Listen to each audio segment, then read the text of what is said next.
Well, that's what I mean, that Ron's going to have to learn to play with others, because he's going to have to feed and play off of his teammates. Yeah. And the thing that Ron has going for him is early on in his career when he was drafted by Chicago, they ran the triangle offense. Now, obviously, it has evolved under Phil Jackson, and that's what he's going to have to learn to pick up. But you got to understand, Kobe's the number one option, then Powell, and then after that, everyone else has to get there. You got a young upstart center in Andrew Bynum who's going to need touches and looks to keep the defense honest down low. But, you know, if Ron's not worried about shots and he's doing what he does best, which is playing both ends of the floor, more importantly at the defensive end, and you look at that scuffle that he had with Kobe Bryant, and especially last year during the playoffs, I think kind of Kobe said to himself, I want this guy on my team. Yeah. I'm tired of battling him through the playoffs. I'd rather play with him. And now, you think about 2 seasons ago when they were beat down by the Boston Celtics. Yeah. They didn't have a physical presence to go against the Celtics, and more importantly, against Paul Pierce. I think Phil Jackson and the whole Lakers staff are looking ahead. How do we match up against LeBron James and against Paul Pierce and the Boston Celtics? Now you've got Kobe Bryant, you've got Ron Artest, two guys that can guard the perimeter players such as Paul Pierce and LeBron James. Yep. And they're looking at the big picture. I agree with you. And to beat that Boston team, you know, a couple of years ago, they lacked nasty. They lacked mean. They lacked toughness. And to a man, the Lakers will tell you that. They have it now. And they have it now with Ron Artest. It's going to make them that much more competitive against the Celtics, who we think are going to get to the finals if healthy. But speaking of teammates, Kobe and Ron and Lamar go way back. Way. Check it out. 91-92, the Riverside Express, an AAU team in New York City. There is Lamar.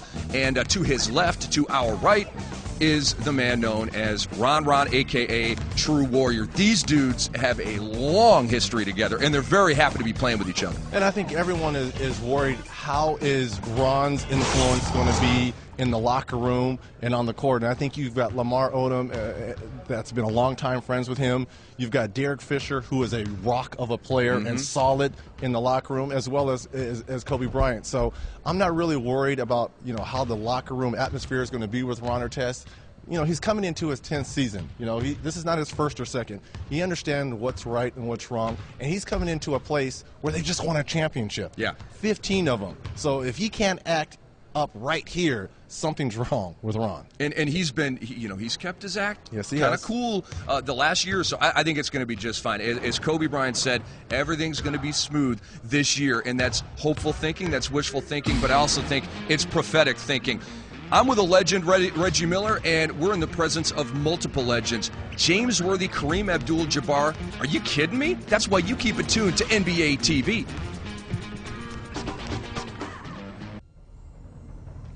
It is 2K Sports NBA Real Training Camp. We're at the home of the world champion Los Angeles Lakers in beautiful Southern California. If you can't have fun down here, you need to check your pulse. And here we're inside the practice facility for the LA Lakers. Rick Kamla and Reggie Miller just having fun. The Lakers are in an impromptu meeting right now, a little stretching, and as you can see, not visible behind us, but they will be out here soon practicing and doing their thing. We'll be listening into Phil and the other players as they go through some of the paces here. And obviously, maybe they're exchanging wedding gifts to Lamar or something, congratulating him or something like that. Why can't it be something like that? Why are they talking about X's and O's? But the wedding was Sunday, so wouldn't you think they would have already made those exchanges? And maybe all of them couldn't make the wedding. Maybe all of them weren't invited to the wedding. See, I'm thinking that those warm, fuzzy moments are in the rearview mirror. You're still thinking that they're right here prominently front and center.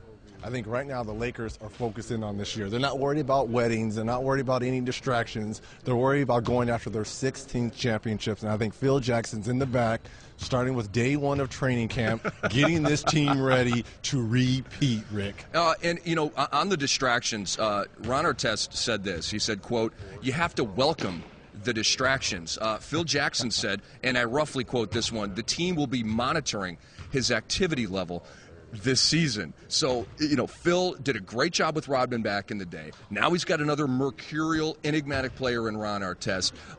And so how do you think the thing's going to go there between Phil and Ron, just in terms of the personalities? If any one coach, one guy can control this whole situation, been there, done that, it would be Phil Jackson. You have the greatest player of all time in Michael Jordan. Now you have Kobe Bryant. You had a sidekick in Scottie Pippen. Now it's Pau Gasol. And you had Dennis the Menace Rodman. A little bit now it's Ron Artest. So if there's one guy that can manage all these egos and all this talent, it is Phil Jackson.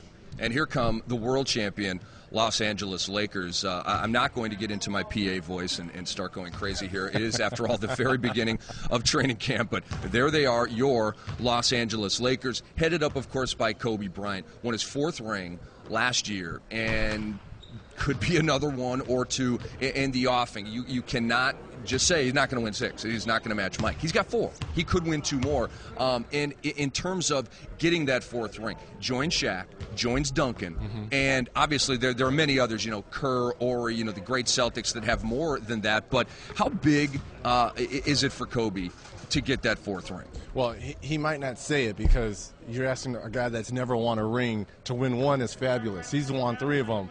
But everyone was talking, you will never be able to win 1 without Shaq, without another true superstar, which I give Pau Gasol being a true superstar.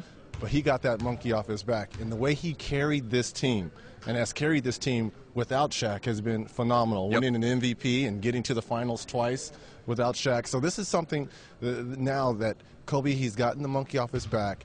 He's got one of the best teams assembled talent-wise. You've got the best coach. I very well can see Kobe winning 5, 6, 7 championships. Yes, he's going into his 14th season, but Kobe Bryant is getting better. He's only 31. I mean, came out of high school. It's an old 31. There is a lot of tread on the tires, yes. and the odometer has a high number on it. But this dude works harder than anybody in the NBA, or as hard as the hardest workers in the NBA. Dude puts in his time. He's here early, he stays late, and we're taking a look here at, and this is a Reggie Miller special, by the way, superstar players in their 14th year and how they did.